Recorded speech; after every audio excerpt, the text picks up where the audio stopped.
Hey guys, APC Guy here, and the motherboard I was waiting for finally arrived. So it's time to let you guys see how it comes in the box and what it includes, as well as the major features. And then I will give you a small overview. It's easier to show you on the manual or on the website what exactly it includes in terms of accessories and, well, not accessories I can easier show you naturally, but in terms of headers and USB ports and all that sort of stuff in the back panel. I can easily show you on the website where I can actually see the list and go bit by bit what it includes so I don't forget anything. So without further ado, I'll let you see myself unboxing the motherboard. It's an ROG Maximus XI Hero, non-Wi-Fi version because I hopefully will be connected through a wire. Yeah, then it's just money not very well spent on getting the Wi-Fi version. So there's that. The features are exactly the same as the Wi-Fi version. And yeah, a little bit of a forewarning, the camera sound is not great. I had to record it with my webcam for better, for being able to show you a little bit better what's in there and all that. So I had to record it with my webcam away from my desktop, so I could not use my normal microphone, and the sound from the webcam is not amazing, so apologies for the lower sound quality, but that's what I have to work with for now when I am not recording at my PC. It's still understandable, but it's not quite what you're used to when watching this video. So anyway, let's let you guys see what the box includes. So basically this is the box it came in. As you can see, nice ROG style box with all the circuit board impressions and all the such. It fully states here the feature sets available, Z390 chipset supported by Intel, it supports Intel Optane, NVIDIA SLI for multiple graphics cards, and the AMD Crossfire also for multiple graphics cards, as well as Aura Sync, which is one of the biggest factors that I have gone for Asus, because I am planning my build with using an Aura Sync type of RGB synchronization. Now, let us open it up, see what we can expect. I will try to open it up so you guys can see most of is in there. Now, it opens up nicely. As you can see, it has a little foldable pop-up kind of thing. Welcome to the Republic, from Republic of Gamers. And the motherboard itself comes covered and protected with this plastic sheet. It does not, as motherboards in the past have, like an anti-static bag around it. It does not have that, but I mean, it is protected enough. It's all cardboard, there's no static anywhere. And what you can do to build when you are building is, and this is something I'll show you tomorrow or when I do the video of actually putting it together, is you use the cardboard box that it came in and you build here on top. And you know, cardboard is also not electrically charged, it doesn't conduct any static, so it's perfectly safe, and it's what most people do anyway. Now, as you can see, here is the motherboard in question. I will orientate it like that. I will go over the most important features and such in a second, and for now I will show you what comes included with your Maximus XI Hero motherboard. And how was this again? So, I suppose, yes.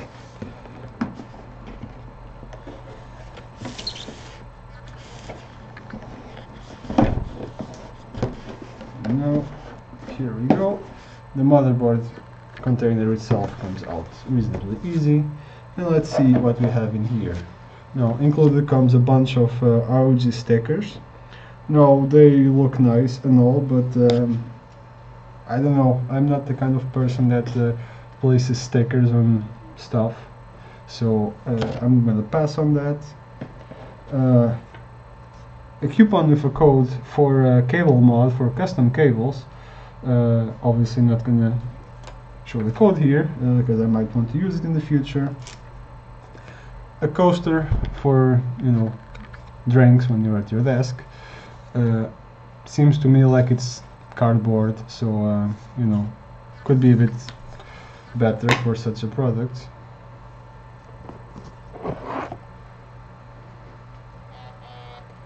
Now I have this very, you know, high-tech illumination aid, as you can see.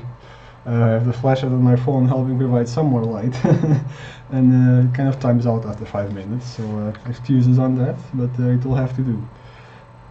Now, installation CD for you know, programs that come included with your motherboard, and as I will mention in a second, it's actually quite useful. Safety information, a little thank you card from ROG from purchasing a product of their series.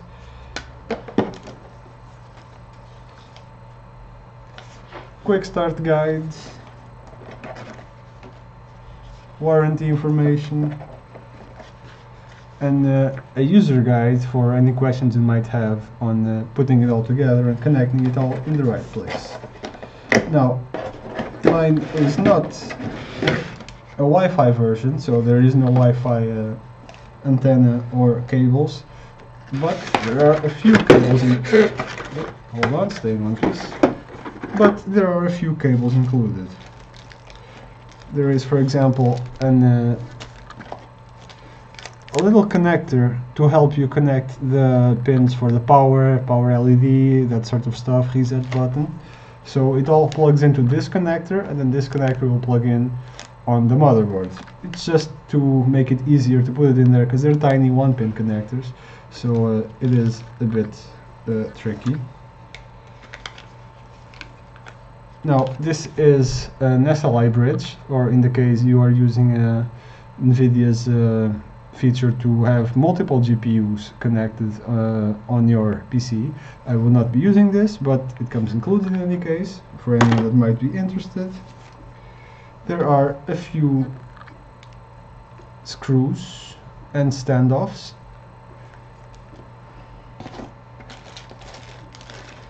There is 1, 2, 3, 4 SATA cables for your hard drives, SSDs, and so on. And this, I believe, is an RGB extension cable for our devices. And that is all that comes included in this box. And I say that is all, not like it's not a plenty, but yeah, that is what comes included with your ROG Motherboard Maximus XI Hero, non-Wi-Fi version again. And yeah, now let us go over the motherboard features themselves.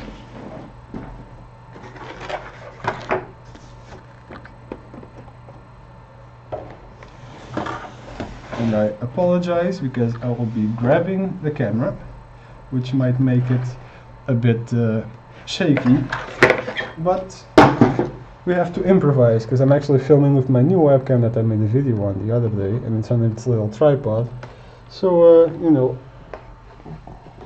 just making do. Now, here is the motherboard in itself. As you can see, it has a mostly black / gunmetal finish that will probably fit well with any kind of aesthetic setup that you might have, be it RGB, black, just, you know, whatever. It will probably fit together nicely. It has the logo here on the side, and this part here is RGB lit or compatible naturally, and this shield here is also RGB lit. So you have 2 RGB zones, and the rest is not lit, which is nice because you might have a build that is not really RGB focused, so it does not stick out that much if that's the case. You have some nice heat sinks for the VRMs as well here on top, as long as a little heat pipe there to help keep things under control. Now, there were some issues around the launch of this board and the Z390E, that there were claims that the VRMs were not really amazing compared to other boards, but from most benchmarks and reviews that I read, they are a bit hotter, but nothing, you know, game breaking. They are still more than appropriate for most users. And keep in mind, when you check benchmarks and reviews and that kind of stuff, that unless you are a very avid overclocker, you are not going to have your PC running 100% for extended periods of time during normal use. So the temperatures and results that you see on benchmarks as far as temperatures go, they are not really representative of real-world situations where the components will be running at that amount of stress for such a period of time. Again, turning on my very innovative lighting machine. As you can see, you have 4 RAM channels for 4 RAM slots. You have 2 M2 drive shields, as you can see, so you can install one M2 drive here and another M2 drive here. They both support NVMe, so that you can use either of them, although I have been reading that the bottom one provides better thermal results and will help the drive stay cooler than the top one. But you know, you can use either of them, it's up to you. You have 6 SATA ports, you have 3 PCIe 16 ports, and 1, 2, 3 PCIe, normal PCIe Express lanes. Now, as you can see, you have also plenty of headers all around. You have 2 connectors for the CPU, 4-pin and an 8-pin. Am I getting them? No? They're kind of hidden there in the dark. Anyway, it's a 4-pin and an 8-pin. So there's that. You have the CPU socket for the new generation of Intel. Either 8th gen or 9th gen CPUs will fit here. You have a massive amount of CPU headers and USB headers. You have USB 3.0. You have you name it. Look at all the headers that you have here. It is you cannot really complain as far as connectivity goes. There's more on the side, and it also has 2 RGB headers, Aura Sync RGB headers, and 2 ARGB headers that are also controlled via Aura Sync anyway. But anyway, you have 2 of either type of those RGB headers that you can use to light up your system if you so desire. You also have a start and reset button there, as you can see, which is handy for when you're troubleshooting or when you're putting the build together and you want to start your motherboard just to see if everything's working. And you also have, and that is also one of the bigger reasons I went for this motherboard, you have a post display there.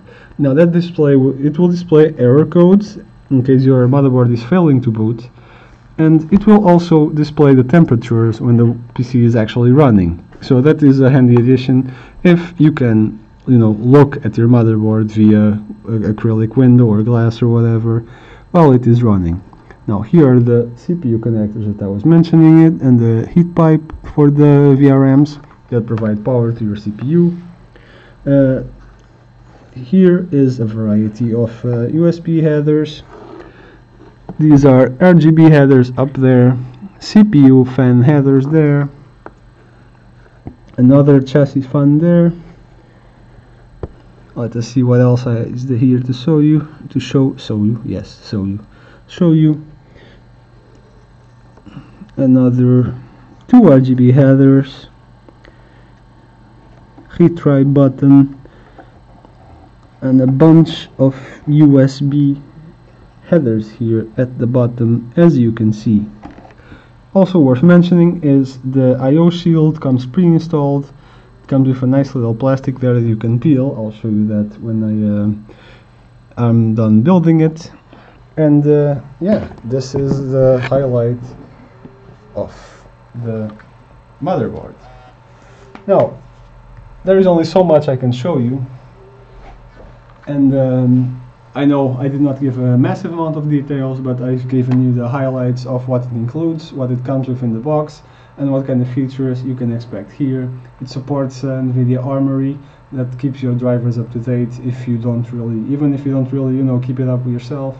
It will support automatic driver updates for most of the stuff that comes that you will have installed in your system. It supports Asus Aura Sync. It comes with a bunch of other programs as well, which I will list in the video afterwards.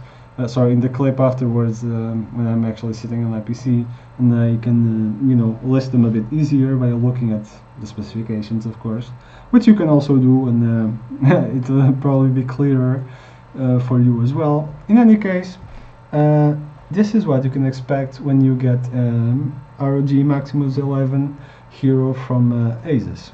Now, I will tomorrow, or well, most likely in Saturday, which is 2 days from now, I will be putting it together and actually installing it on my desk, and I will be making a video showing you how to do that and how to, for example, install an NVMe M2 SSD, which I will be installing at the bottom.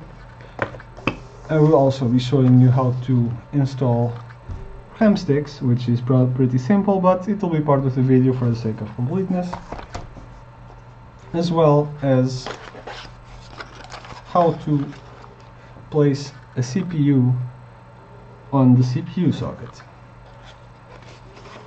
After that, I will also show a video of how to connect all the pins, but that will most likely be a different video on a different day, because my case is a bit special, as you might see. My case is quite, you know, its own thing.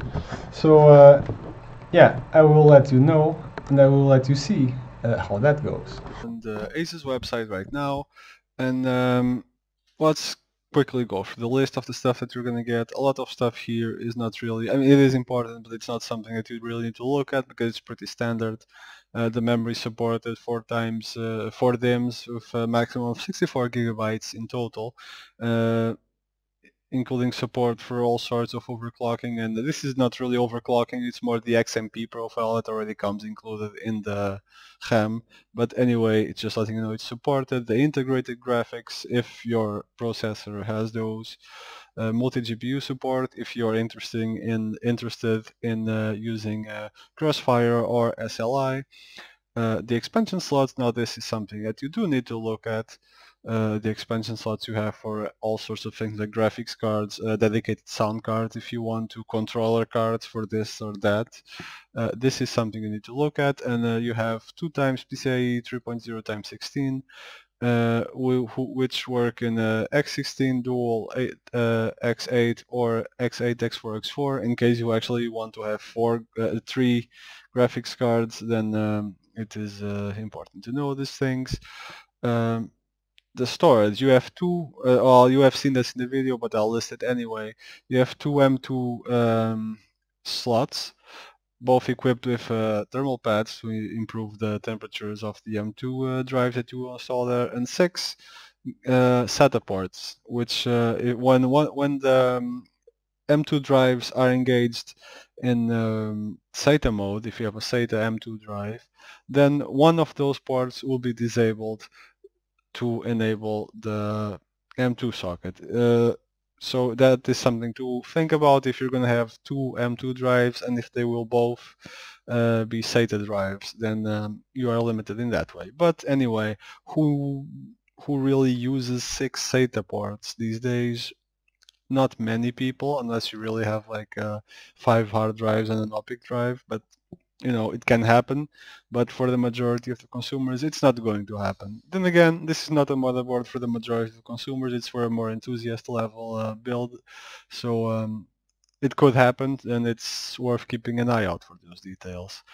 Now for the network controllers, you have a 1 gigabit LAN controller, which is lower than some motherboards from other companies and other competitors, but it is most likely going to be enough unless you really have a very, very good internet connection, which in my case I don't,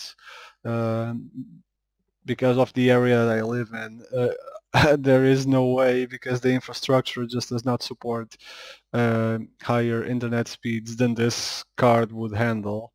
And by the time that changes, it's probably going to be time for a new card anyway. So I might as well not worry about that at all, and it's plenty, it's good enough. The audio is actually quite good. When I first, I'm doing this video after already installing the motherboard, even though I have not posted this video of unboxing yet, and even though the video about installing the motherboard is also not up yet. I have already installed it. I just did not have time to finish the video, so I'm doing that after the case. And the first thing that when I jumped on Discord to chat with friends and stuff like that, that they asked is, hey, did you get a new microphone? So that is a good sign that the audio quality is good and that these audio features actually pay out. I have messed a bit with Sonic Studio while I was playing some games. Did not like what it did to the sounds, but I also did not, I have to admit, I was just messing around and the settings are probably not perfect, what the settings that I used. So it could be good for more expert users. Not for me, honestly. I prefer to just use the sound as it is in the game. Sonic Radar, um, I don't like it. I just saw it and saw some videos over it. It is borderline cheating in FPS games, and this is not something that I find that it is I don't find this a good thing to include on a mother by default from the company. I don't find this a good thing to use to begin with for anyone. It's cheating basically. And I find it even less tasteful that it is included from the factory, from a company that does a lot of stuff for gamers and for enthusiasts. So honestly, I wouldn't even install it. I just think it's a bit unethical. Anyway, as for USB ports, you have a variety of USB ports. You have 3.1 Gen 2 at the back panel, 4 of them. You have for 3.1 Gen 1, 2 at the back panel and 2 in mid-board, so they're actually there on the board a few USB connectors. I am looking at it right now and I can see one from here and there's another one somewhere. Yeah, not very detailed, I know, but bear with me.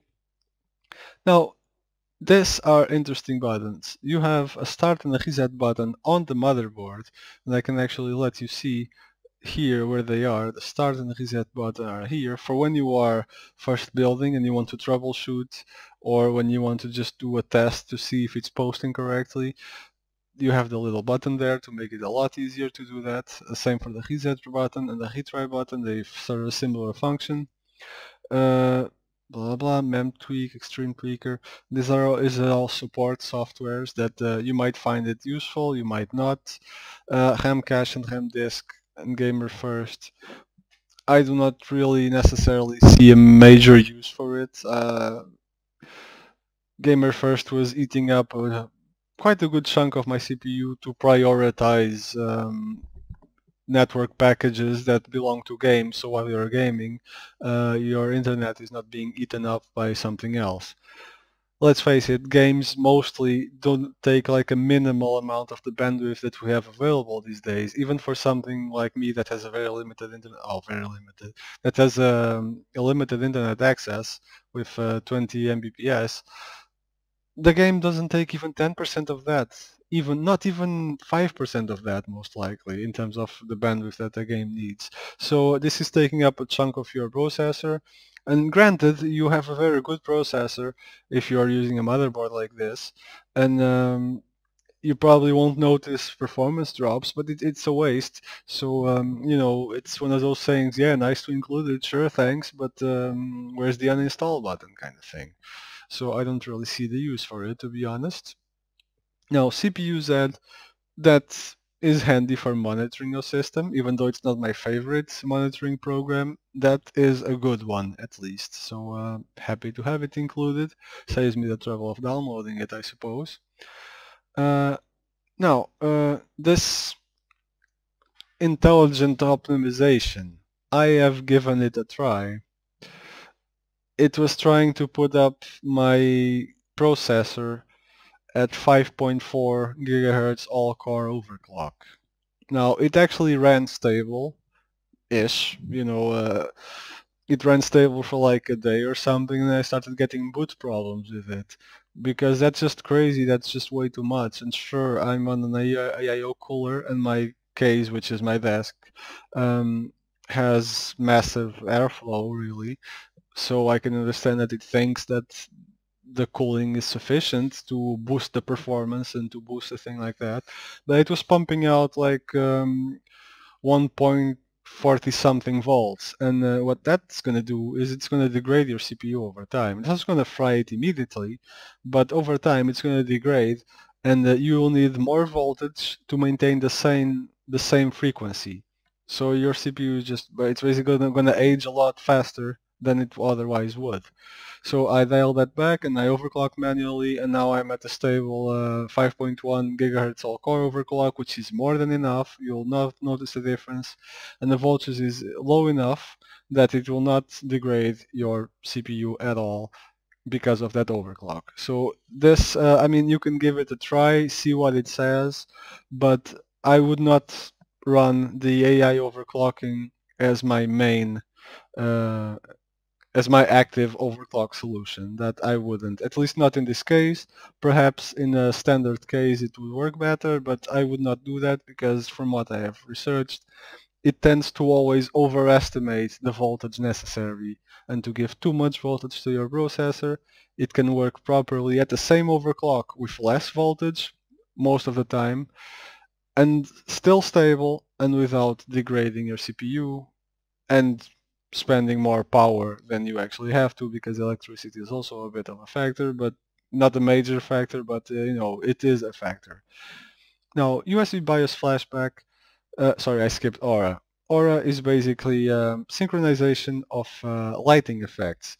Now, it's the lighting effects here on the motherboard, as you can see, as well as on the RAM if you have it, like I do, for example. Fans, LED strips, you name it.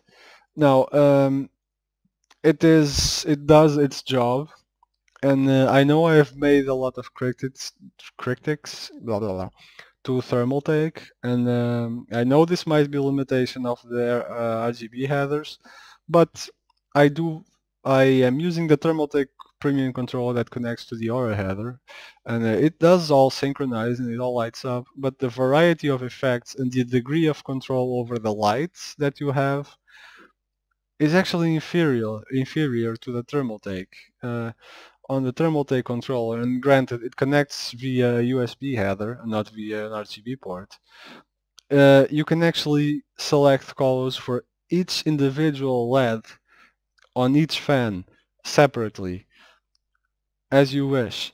That is a much higher degree of control than I have seen in Aura, and Aura was very highly recommended to me by a lot of review sites and a lot of people, and that's the reason I went with Asus.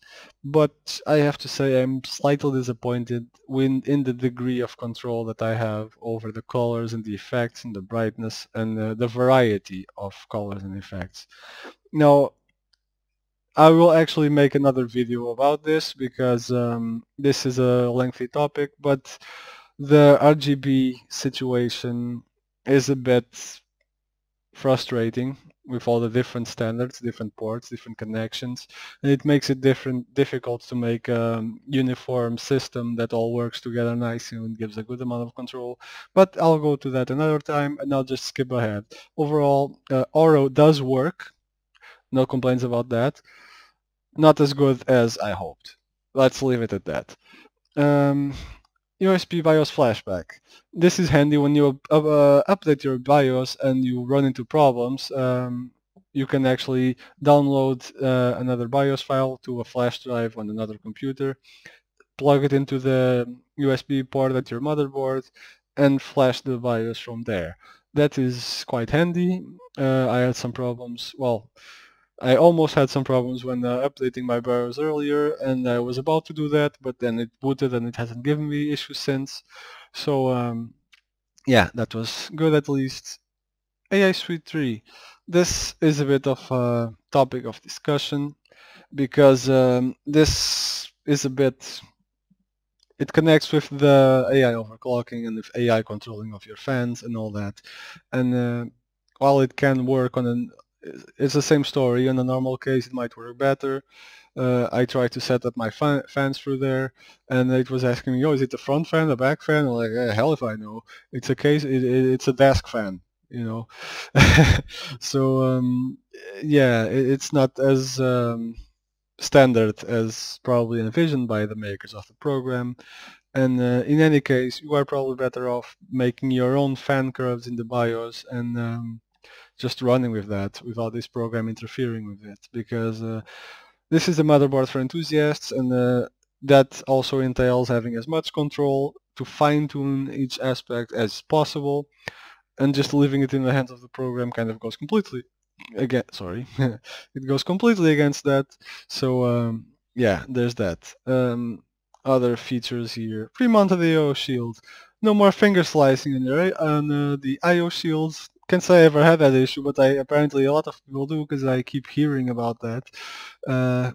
Armory crate supposedly keeps your drivers and applications from Asus up to date.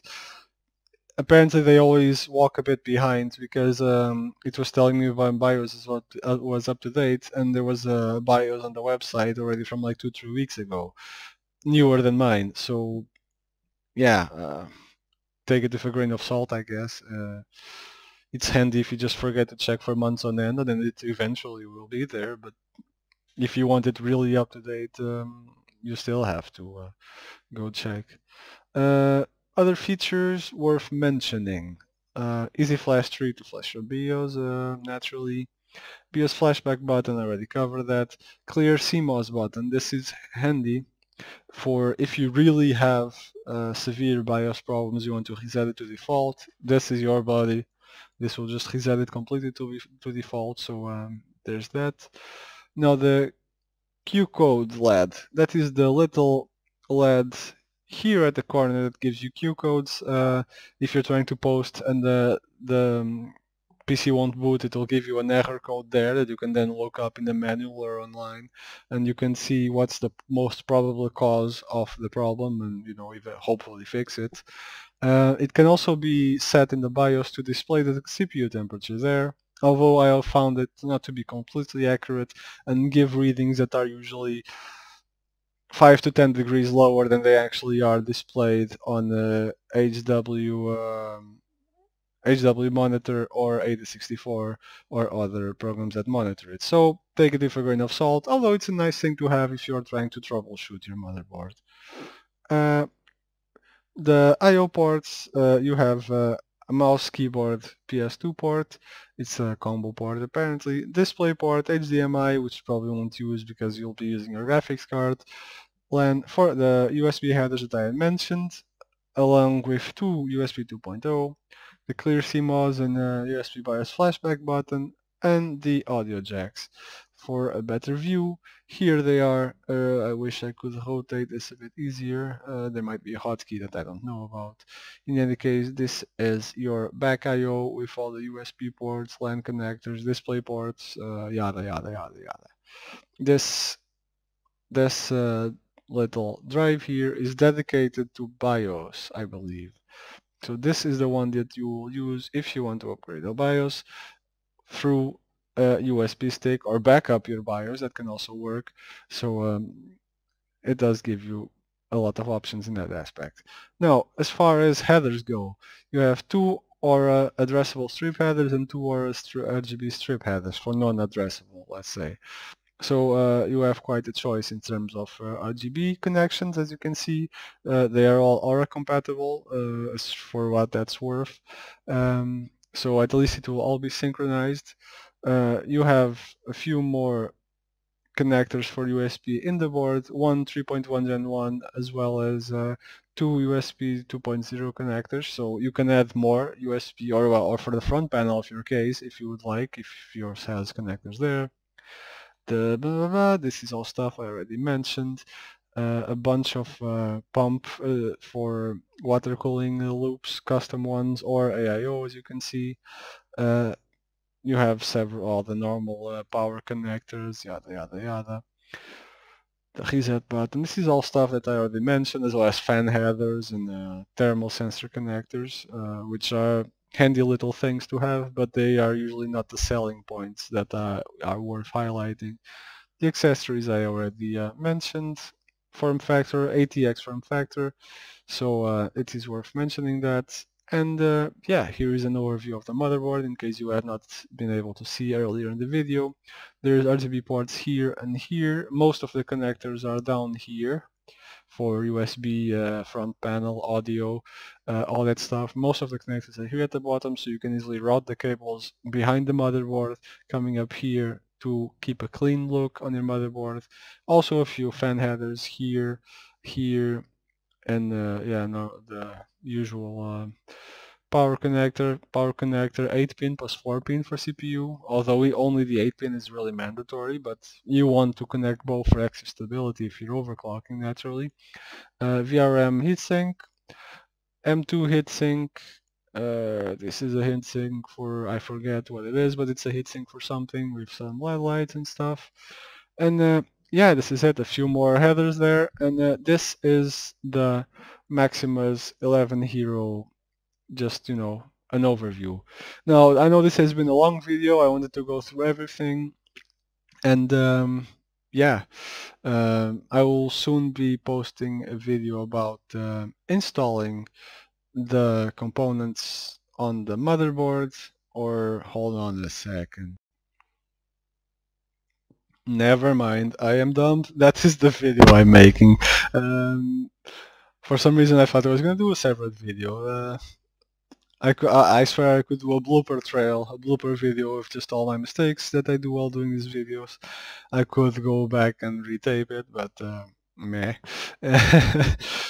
I guess it makes for some hilarity moments, at least. Well, I'm not dropping stuff, so I guess I have to improve on that aspect. In any case, I will do a video about actually installing the motherboard in the desk.